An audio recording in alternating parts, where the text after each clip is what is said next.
It's easier for Mamelodi Sundowns to play Ahly. What grinds my gears about this comparison, to be honest with you guys, is that I look at it and I go, you did the same thing to Rulani. I think Sundowns put way too much on the CAF Champions League, mentally. Hey, Marcel Koller. Hey, coaches that have already won this thing before. Coaches that have coached in a pressure cooker. Do you call them Sven Vandenbroek? If there's anybody who's poised to win a Champions League, it would probably be the guy that has gone to the two finals with two different teams. Is Themba Zwane a distraction? Let me land.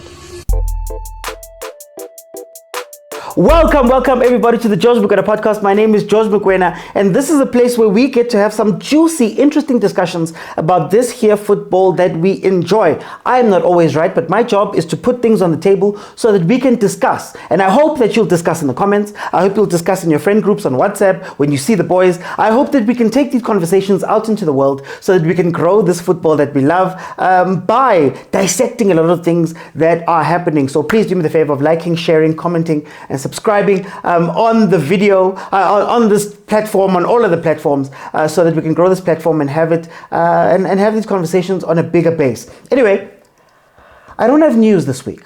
I don't necessarily have topics, but I have questions from the weekend. Let's get straight into them. Is CARDOSO done at Sundowns? Coach CARDOSO found himself walking into a very interesting place. He would be the first coach that comes in that is not part of the Pitso Mosimane tree. He'd be the first coach that comes in that is not the be-all and end-all of what is said and how Sundowns is run. Fleming Burke is in charge of that. He comes in after having one coach that was literally with Sundowns for 12 years, right before him, right before him. But then previous to that, he had another coach who almost went invincible the season before and won the African Football League. This is what Coach CARDOSO is walking into. Now, what makes the Coach CARDOSO situation a little bit tough, again, is that he doesn't have the family backing to say that he is one of the guys, he's been there for a very long time. He's a mercenary. And with mercenaries, you look for results. And especially with him, Coach CARDOSO, what's also interesting is the way that Coach Rulani was moved on.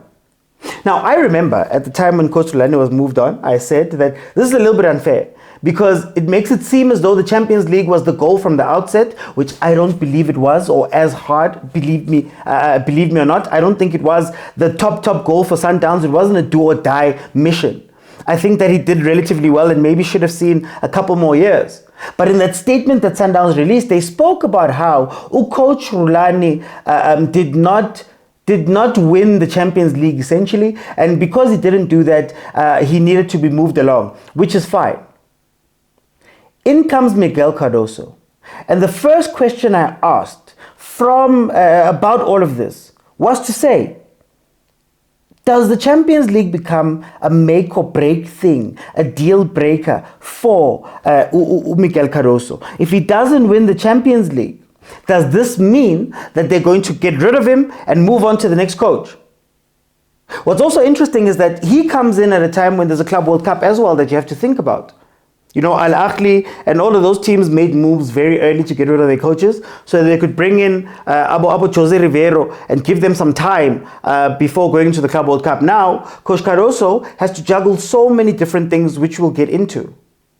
But I think on the balance of everything we've seen, maybe you do give him a season. And this is why. After an invincible season, you wonder, how do you follow that up? And he followed it up by getting more wins. I believe he's got only one draw up to this point, getting more wins in the league. He was able to score more goals. He was able to be more threatening. He won it a little bit more convincingly. Yes, Rulani was almost invincible, but there were a lot of draws. He goes to the Champions League and takes Mamelodi Sundowns to the finals. Finals that Sundowns has not been in since 2016. The last time that Sundowns was in a final was when Pitso won the final. So he's done something that is almost a decade that has not been able to be done at Mamelodi Sundowns, which is something he gave to Sundowns. And here's the big one.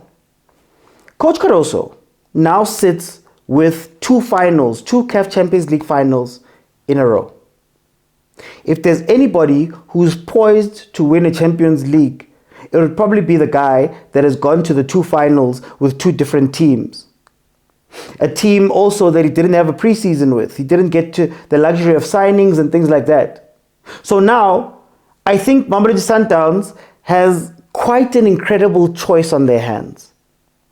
Do you A, stick with Coach CARDOSO, two finals down, maybe third time's the charm. He knows how to get teams to that point. He's done it consistently.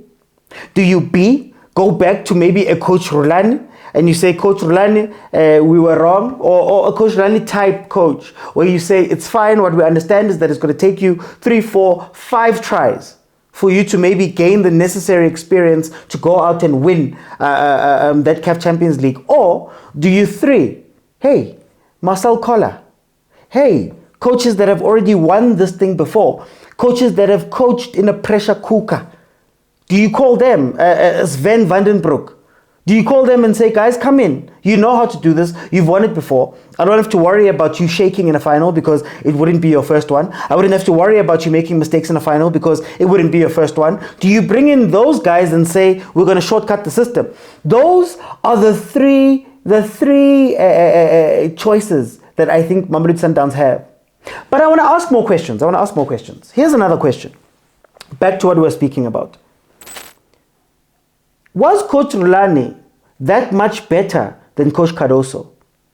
Because I've been hearing a lot of people speaking about how Rulani's team would have won this, Rulani's team would have done this, Rulani's team would have played better, dominate, what. We'll get into the psychology of the Champions League just now, but I'm hearing people saying this. And in my mind, I'm thinking to myself, yes, Coach Rulani was incredible. The chameleon at the beginning of last season was great, but the chameleon had struggles. There's a reason in the league why Coach CARDOSO has more wins in a shorter season. He's got more wins, more points, more goals than what Coach Rulani had. Because Coach Rulani, as brilliant as the chameleon was, the moment they saw a low block, it was done. The moment they saw a team that sits back, they didn't know what to do. Let's look at something else. Coach CARDOSO, hate him or like him, made sure that Mamelodi Sundowns got to a CAF Champions League final. They were in a CAF Champions League final. Coach Rulani didn't do that. Coach Mangoba and Rulani didn't do that. Coach Pitso did it once. So even from the base of the facts, this man has taken you closer to the thing that you guys have been desiring for a very long time. And the facts say that the football that you loved could not get you to this point. Now, losers are losers. I'm not going to try to justify the loss of Mamelodi Sundowns, but what I'm trying to say here is, are we not doing that thing again that we do? Are we not doing that thing where we look at coaches and we go, okay, guys, I really love the football that we used to play under Mangma. Can we go back to that beautiful football that we enjoyed? An argument that we've been having the whole season with Miguel CARDOSO, with people saying that this is not the football that they want to play. What is the benefit of being dominant if your dominance is not going to win you things? What is the benefit of wanting to develop the style if your style is not going to get you past a certain point? This is what Mamelodi Sundowns has to contend with, and this is what us as fans also have to contend with. There's not one football that can win you everything. There's not one style that can win you everything, but more importantly, give people the credit they deserve. And what grinds my gears about this comparison, to be honest with you guys, is that I look at it and I go, you did the same thing to Rulani. The same thing. When Rulani was fired, there were plenty of people that were walking in and saying that, oh, Coach Rulani did not do the job, therefore he must go. His attitude is like this, his that is like that. And we're sitting with a CARDOSO who I've already mentioned what he's done this season. And we're doing that to him. And a year from now, are you going to be pining for that football when you put somebody under pressure? And I think this goes to my next point, with my next question that I have this afternoon. Okay, so I know I stopped the video a lot, and a lot of you are wondering, why are you asking for money? So I wanted to show you. I asked for money because I want to do more of this. Huh? But the truth of the matter is that it took over an hour in order just to render that shot. And it takes even longer when I'm doing my normal content because, guys, here's the unsung hero of the channel. And unfortunately, Shem, but the screen is broken. I have to use a second screen and the performance is not up to it. So I'd really love to upgrade things like that. And when you look over here, this is what the setup looks like. Rehenga di patlo and rehenga di green screen, which is a reality of being a South African content creator. Also, this is what people think is my studio. It's actually my house. So if you still don't know that I'm doing all of this from my home, then I don't know. But that is essentially what I want to do. More of these cool things. But I need you guys to please help me out by donating 50 Rand or more into this account. You know, we're fighting for multi-choice. And for multi-choice, but there is subscription models all over the place. And I'd love to give the biggest quality while also being able to pay my rent and do things like that. That is where your money is going. And I promise to give you only the best content that I can if you do throw something in. So I just wanted to show you guys what I want to do with your money. I want to take this South African football and fulfill my dream of taking it into the future. But thank you guys so much. Remember, this is the bank account that you deposit into. Get back into the video. How do you win a Champions League? Truth be told, the CAF Champions League, for me, is not a tactical tournament. The CAF Champions League is not a beauty of play tournament. It's not the ugliness of play tournament. It's a psychology. Are you able to look at another team and wait for your moment? The CAF Champions League only cares about two things: who makes the least mistakes and who capitalizes on the most mistakes. That is all that matters. Mamelodi Sundowns last night was not outplayed tactically. They were not outmuscled, they were not outthought, they were not any of that. Krankekana made a mistake, similar to a mistake that he made in the first leg. That's 2 goals already. A set piece was not defended properly. That's 3 goals. You're done. Ask Pirates. It's all about the nerve and the ability to stay in the game. But what makes this game so interesting is the two sides that we're playing here. You know, Pyramids comes into this game knowing that it's their first one. Knowing that, okay guys, if we just play our game, if we just live in the moment, if we just run the way that we've been running all tournament long and score the way we've been scoring all tournament long, we'll be fine. There's a certain unconsciousness to the way that Pyramids approach this game, similar to Orlando Pirates. Orlando Pirates gets to the semi-final almost unconsciously. People don't know how to handle Pirates. Pirates doesn't have hurdles in their minds, closed doors, places where they're asking too many questions. They just go out and play. And they just so happened, unfortunately, to play a team that still had the will, had more fight, had one more go, as they say. So going into this final, it wasn't going to be easy. It's easier for Mamelodi Sundowns to play Ahly because Ahly is familiar. It's easy for Sundowns to impose itself on Ahly because Ahly in the semi-finals also doesn't have the pressure of the finals. But the big question that Mamelodi Sundowns has had to answer this entire time is a very simple question. Can you get to a final and win it? Can you get to a final and be the best team? Actually be the best team. Not the best team on paper, not the best team on tactics, not the best team. When they played ES Tunis and they played Ahly, there was a Grotmanness that Sundowns was playing with.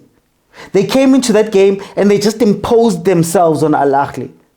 Yes, Ahly scored first, but I don't remember there being a situation where I thought to myself, Sundowns can't do something here. I can't explain it. But I said this last week on my live show. Going into that thing, this is not the Sundowns that I'm used to.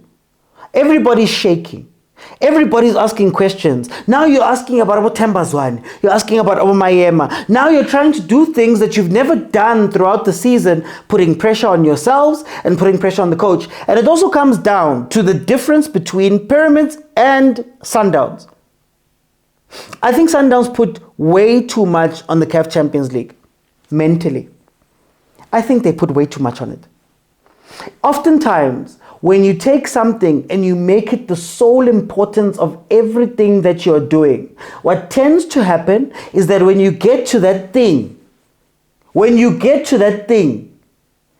because you've been over it and over it and over it and over it, you fail to perform. The most shocking thing from last night was Mamelodi Sundowns' inability to get up for that game, to find the extra gear, to find the extra push, to find the extra, and I'll repeat, you can't play the CAF Champions League in second gear and go win. It's about will, it's about want, it's about power, it's about, hunger, wanting it more. I've spoken before about Mamelodi Sundowns. How much do you need the CAF Champions League? Well, they didn't need it as much as Pyramids needed it on the night. On the two legs, and they didn't need it as much as Ahly needs it, or the northern teams need it. We play at our need, because when we watched that game, nobody was playing. Sundowns was losing balls by themselves in the first half. I can already speak about the mistake. Unfortunately, Papa Tsitsi, it's not to say he's a bad player, but he made a mistake. So those things play on your mind when you finally get to it. You've been dreaming about this moment so much. It's very easy to flop in the moment. And that is what Mamelodi Sundowns has psychologically with the CAF Champions League. Guys, there's a reason why Kaizer Chiefs in a transfer year can make it to a final. There's a reason why Pirates, first year back, with all of the injuries, with Mbogazi playing later on in the season, with Nkota playing in places of Saleng, with Makaula stepping up, with CBC having to be captains. There's a reason why they make it through, because you don't have time to think. You don't have time to be smart. And the moment Pirates tried to be smart is when they lost. I think Sundowns is trying way too much to be smart. And the next question I have goes to the man at the center of what has been the conversation for the past week. Is Themba Zwane a distraction? Let me land. Not a distraction in the sense that you have a player that is overpowering everything and overpowering the coach. But the truth of the matter is that from now on, even if CARDOSO stays, you're going to have to think about Themba Zwane. And think about what happens if I don't play him. And think about this. And this is what players with gravitas do. And it wouldn't be the first time. Just some months ago, Coach Mokoena, Coach Mangoba, Kulisi. Just think about it. Coach Arteta and Ozil. How do you leave him out of the squad? Yeah, he's in the stands. He could be making a difference. How dare you leave a player of that caliber out? Hey, how can you do this? How can you do this? And I remember asking, during the time Mega Mangoba, Coach Mangoba, can you coach this team with these important players that people love? Can you coach it and be fine with those players? Or do you have to be allowed the latitude to let some people go? Not because they're bad players, not because they haven't been great stewards of the club, but sometimes in order for you to live, you have to allow some of the guys to leave. For the rest of time, he's going to go into the Club World Cup, it's going to be the same question. He's going to go into next season, it's going to be the same question. In fact, this was some of the same questions that Hugo Bruce got asked. Now, Hugo Bruce was able to sit down and say, no, guys, fine, I understand what you're saying, I'm learning. Does CARDOSO have the same latitude? Will he be allowed the same latitude? Similar question to what I asked about Coach Mangoba. You know, Coach Lani got the ability to get rid of Abo Hlomphokekane. He got the ability to get rid of Abo Andile Chali. He got the ability to get rid of some of those players that maybe would have been too big of voices inside that club. Too big of personalities inside the club. And especially a performing one. Because Themba Zwane reminds Sundowns of Shushan and Piano. Reminds Sundowns of their football. Maybe he is what Sundowns fans and what we put forward as being what our football needs to be and should be. But is that going to be too much for a coach to handle? Is that going to be too... Carlo Ancelotti leaves Real Madrid, partly, I believe, because he can't control Kylian Mbappe. Partly because he can't get Vinicius and those guys to come in. He can't handle a real star. Real stars are interesting.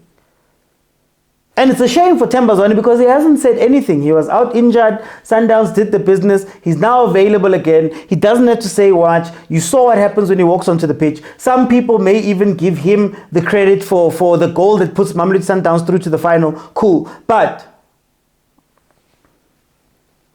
is he a distraction? Now, rumor has it that in the back, Da Fleming didn't want to extend Themba Zwane's contract. And while it sounds so bad, you sort of understand it. Plenty of our dressing rooms are filled with players that maybe when the coach comes in, overshadows them. And look, to be fair, I think there is still time, there is still space where CARDOSO can learn to include Zwane. Obviously, Zwane, the other part, was injured, so it's not like Coach CARDOSO had him. But now it's up to Coach CARDOSO and his ego, or lack thereof, to integrate Zwane back in. And do you integrate Zwane back in at the expense of some of the players that have done well throughout the season? They're not as magic. They're not as fun. They're not as Shushan and Piano, but they've done the jobs as they've been going along. Do you hold that and say, hey, Themba, you're an amazing player? Hugo Bruce was able to do it. But like I said, national team is completely different. The job security is completely different. And the appreciation of the results is completely different at Bafana. So that's going to be a very interesting conversation.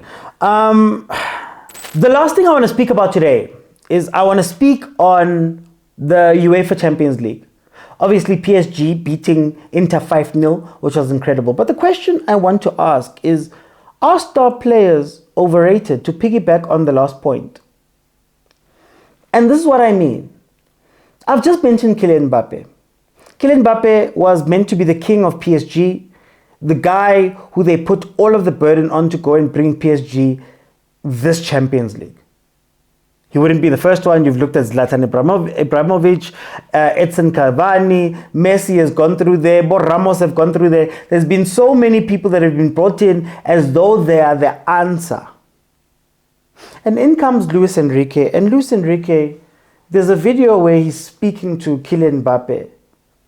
And he's trying to explain to him how to be a better leader, how to be an involved leader, how to be somebody that it's not that the club looks up to you in Nje because of your attacking, but you also are there to bring the club together. You are the guy that will go back. When we are defending, you'll defend, you will lead by example, you'll lead by all of those things, similar to the captains of old. There's that conversation that he has. But then Kylian leaves and goes to Real Madrid. And everybody believes that this is the death of PSG. That PSG is done, in their Farmers League. And I think Luis Enrique teaches us a very important lesson about chemistry. In the modern world, we love trying to go and get every single player a shainayo, instead of looking at how teams fit and how the chemistry of a team is. You could have 2 10 out of 10s, 100 on FIFA, 2 of them that never do anything for you. But you could have a bunch of 65s that have a chemistry. And I think Luis Enrique showed that. Because look at what happened to Mbappe after. Off to Real Madrid. He gets to Real Madrid, a team that had chemistry, had fluidity, was winning, had just won the Champions League. And he becomes the main focal point of that team, scores however many goals he scores. But Vinicius is no longer Vinicius. Rodrigo is unhappy, he wants to leave. Jude Bellingham has been moved into a position that maybe he isn't comfortable with. And benefit of the doubt, I mean, you still had Abu Kroos leaving. Abu Valverde were playing defense and doing those type of things. Those things play into this too. But you have a team that had a chemistry that now doesn't have it anymore. In fact, to coach Agasekonai. Are these the things that we have to start looking at as fans and valuing as fans? You know, the Sundowns conversation, what I was trying to get to is honestly that I feel as though there was a chemistry to Mamelodi Sundowns throughout the season that was built. And that chemistry was disrupted by, obviously, fan favorites coming in a bit more. Bomudiba, Abu Mayema, Abu Zwane coming back. But then also the sentiment around the club. And one of the big questions I have is, does Mamelodi Sundowns maybe need a year to just reflect on everything? Because I do feel like they are overthinking every single thing. And maybe they just need to simplify again. I think Enrique simplified the game. If you look at the difference between Inter Milan and PSG didn't try to hide the fact that Dembele is fast. Due is fast. Let's press very high, press very quickly, put someone under pressure. Let's use the attributes that the players have to win this game. Let's take a step forward in defense. If you look at Inter Milan, I don't know what Lautaro Martinez and Ghana strikers, I think, why am I forgetting his name? Thuram. I don't know how they come together. I don't know how they link. It didn't look like they were linking. It was so interesting to watch the build-up play from the back that Inter was trying to do. It looked a lot like Coach Steve when he was at Golden Arrows, and he was trying to play out from the back, and they'd play the first ball, but it's almost like they didn't plan for what's going to happen next, and that press just kept winning the ball. They were trying to play over the press. It wasn't working out. Harmony is such an important thing, but it is a balance, because at the same token, sometimes you need the stars. Sometimes you need people who can stand out in a game and say, you know what, guys, this is my game today. I'm taking over this game. If Inter had a star or two, a proper star or two, that were willing to take that game on their shoulders, maybe they score one and it changes the complexion of the game. Because sometimes you can have an average team that turns out to be average. And unlike in the African context, that side can take you very far. But can it take you over the hill? Because Inter Nayo was just dead in that game. It also brings about a question of coaching. For those of you who watched the watch along that we had on MacG's channel, is available there. From the first opening minutes, I was like, this back three is not working. This back three is not it. Go to a 4.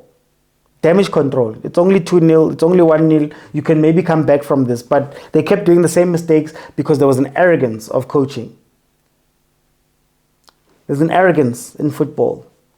And if you look at the guys who are winning, it's guys who are calm, who understand the game, who are a little bit older a lot of the times. Right? Your Luis Enriquez win these things like that. Egos are so big. But in any case, I just wanted to touch on that to say that it's so interesting to see that you can put together a team that can win it all unexpectedly. Doesn't have to be expensive players. Doesn't have to be quality players. Maybe they just fit. Maybe they just understand each other and what they're doing. Maybe that's what you need. PSG took a huge risk saying to Coach Enrique, my guy, take control. Restructure this thing. Change this thing. Change our outlook. We can't do French Galacticos. we have to figure out how to make this thing not necessarily sustainable. But we've seen that thing has not been working, and maybe we're another club like Real Madrid that can balance the Galacticos thing. And they built a team of chemistry, of understanding, of less ego, and they've won the Champions League. I don't know who should take that message, but we'll go from there. Guys, thank you so much for joining me. Those have been my questions. Feel free to tell me what you think about anything I've said here in the comments. Please share the videos. Please do all of those things so we can grow the platform. Like I said, I'm not here saying that I'm right. I'm here saying that I want to have these discussions so that we can think deeper about this football, especially in our context that we love. I'll see you guys on the next one.